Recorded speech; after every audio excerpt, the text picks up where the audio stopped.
Good morning, dear student. Myself Rajesh Patel from Little Flower Academy. Today we will discuss about chapter 2. Is matter around us pure? Is matter around us pure?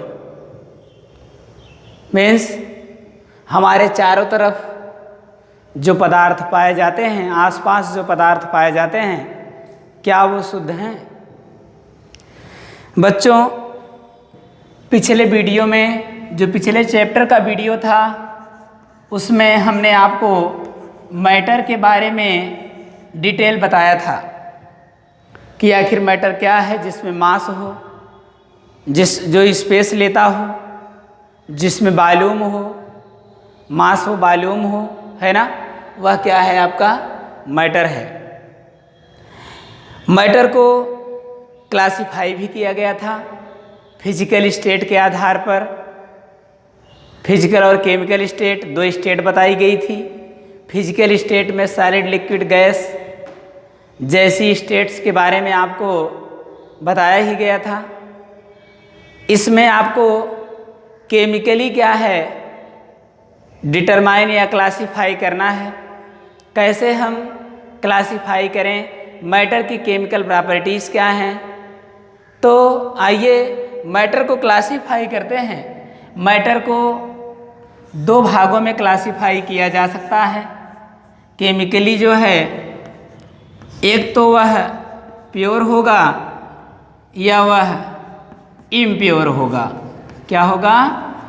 या तो वह pure होगा या तो वह impure होगा। बच्चों, pure और इम्प्योर की बात आई है तो आप जानते हैं कि कहा जाता है कि मिल्क, शुद्ध दूध है ना, प्योर घी है, कहते हैं ना। लेकिन केमिकल की भाषा में क्या वह शुद्ध है? केमिस्ट्री किन चीज़ों को प्योर मानता है, किन चीज़ों को इम्प्योर मानता है, यह बात समझने योग्य है। तो आइए देखते हैं कि प्योर किसे कहेंगे। वैसा मैटर जो क्या हो, कंसिस्ट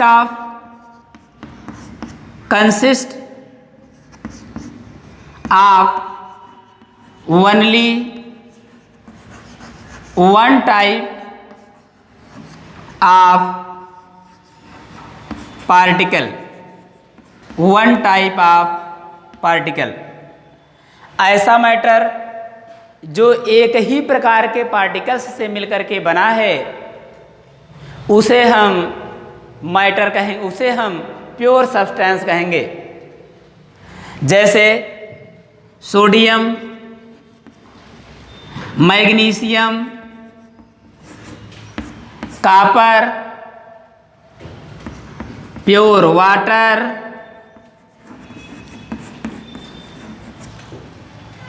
CO2, कार्बन डाइऑक्साइड आदि जो चीज़ें आपको दिख रही हैं यह प्योर सब्सटेंस के अंतर्गत आती हैं, जो एक ही प्रकार से मिलकर के बना हो। जैसे सोडियम है तो सोडियम एटम से मिलकर के बना है, ठीक है। कॉपर एटम से मिलकर के बना है। प्योर वाटर H2O के मालिक्यूल से मिलकर के बना है। अब प्योर सब्सटेंस को दो भागों में हम क्लासिफाई कर सकते हैं। एक है एलिमेंट, दूसरा कंपाउंड।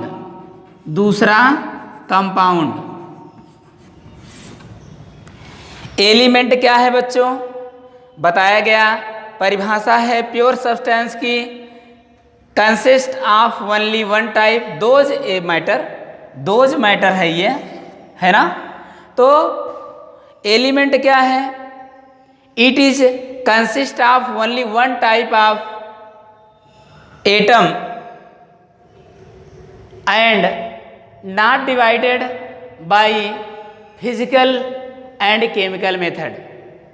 फिजिकल मेथड द्वारा इसे डिवाइड नहीं किया जा सकता, केमिकल मेथड द्वारा भी डिवाइड नहीं किया जा सकता, ऐसे पार्टिकल को, ऐसे सब्सटेंस को हम एलिमेंट कहते हैं। एलिमेंट जैसे सोडियम, कॉपर, जिंक, ईटीसी, यह आपके एलिमेंट हैं। एलिमेंट जो होता है, आपको प्रीवियस क्लासेस में जानकारी मिली होगी कि एलिमेंट क्या है, कितने टाइप के एलिमेंट मिलते हैं। तो 3 टाइप के एलिमेंट मिलते हैं आपके। एक तो मेटल है, दूसरा नॉन मेटल, तीसरा मेटैलॉइड्स। मेटैलॉइड्स है ना। मेटल क्या है बच्चों? मेटल वह है जो केमिकल रिएक्शन में पॉजिटिव आयन देता हो और उसमें लस्टर्स की प्रॉपर्टी हो, ब्राइटनेस हो, ऐसे सब्सटेंस को हम मेटल कहते हैं।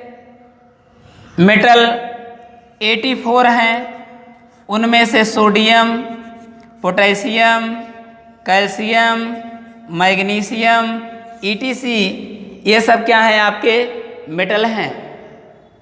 नॉन मेटल क्या है?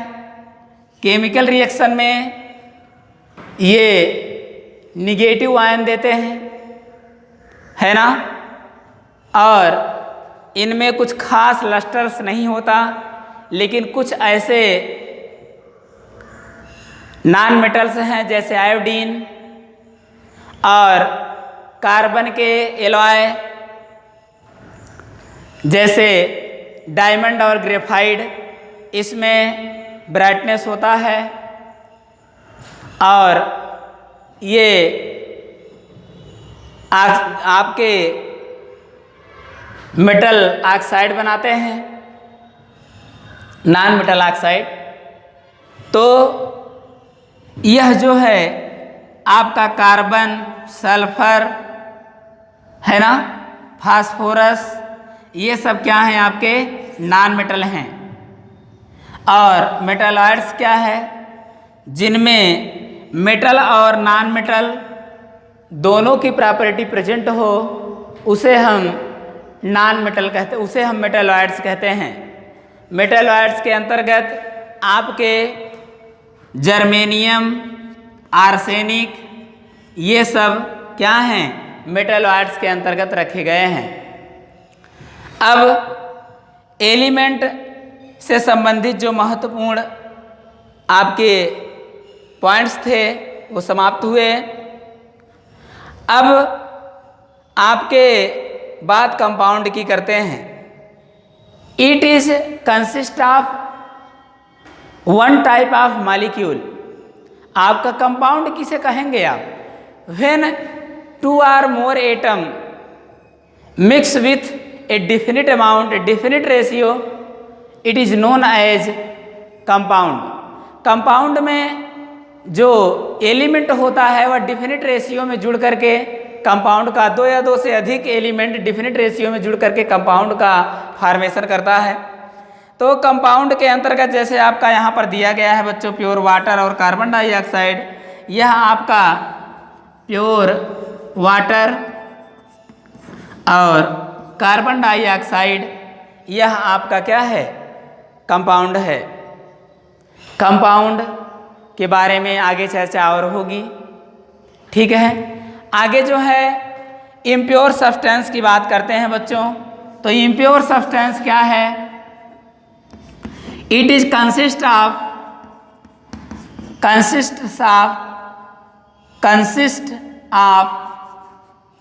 2 or more types, 2 or more types of particles, 2 या 2 से अधिक प्रकार के पार्टिकल से मिलकर के जो सब्सटेंस बनता है उसे हम इम्प्योर सब्सटेंस कहते हैं। इम्प्योर सब्सटेंस को हम मिक्सचर भी कह सकते हैं। मिक्सचर क्या है? दो या दो से अधिक जो है इंडिफिनिट रेशियो में मैटर के सब्सटेंस के मिलने से आपका मिक्सचर फॉर्म होता है। मिक्सचर दो प्रकार का होता है बच्चों, आपका होमोजीनस और हेट्रोजीनस।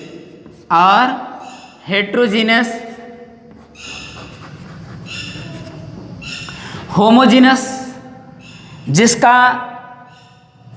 मिक्सचर का केवल एक फेस दिखता हो उसे हम होमोजीनस कहते हैं। जिस मिक्सचर का दोनों फेस दिखता हो या दो से अधिक जितने भी फेस हैं वो दिखते हों उन्हें हम आपको हेट्रोजीनस मिक्सचर कहते हैं। दो या दो से अधिक फेस दिखता हो उसे हम हेट्रोजीनस मिक्सचर कहते हैं। होमोजीनस मिक्सचर में आप वाटर ले लीजिए और साल्ट को मिला दीजिए। डिजॉल्व करने के बाद क्या साल्ट और वाटर अलग अलग दिखता है? तो दो चीज़ें मिली तो एक फेज दिख रहा है ना, ओनली वन वाटर दिखलाई देता है। इसलिए आप कह सकते हैं कि यह होमोजीनस मिक्सचर है। हेट्रोजीनस मिक्सचर वह मिक्सचर है जिसमें दोनों फेज दिखता हो या दो से अधिक फेज हों तो वह दिखता हो। जैसे आपका वाटर और आपका सैंड ले लिया जाए तो दोनों को मिला करके आप देखेंगे, मान लीजिए सैंड और वाटर को यहाँ पर आप मिला दिए तो आपको सैंड अलग और वाटर अलग से दिखलाई पड़ेगा। तो इसके दो या दो से अधिक फेज दिखे। आज के लिए आपने देखा प्योर और इम्प्योर सब्सटेंस के बारे में, होमोजीनस और हेट्रोजीनस मिक्सचर के बारे में। बाकी आगे जो होगा चैप्टर में वह कल आप पढ़ेंगे। आज के लिए इतना ही, थैंक्स। और यह भी बताइएगा कि वाटर और आयल कौन सा मिक्सचर है, कमेंट बॉक्स में ज़रूर दीजिएगा।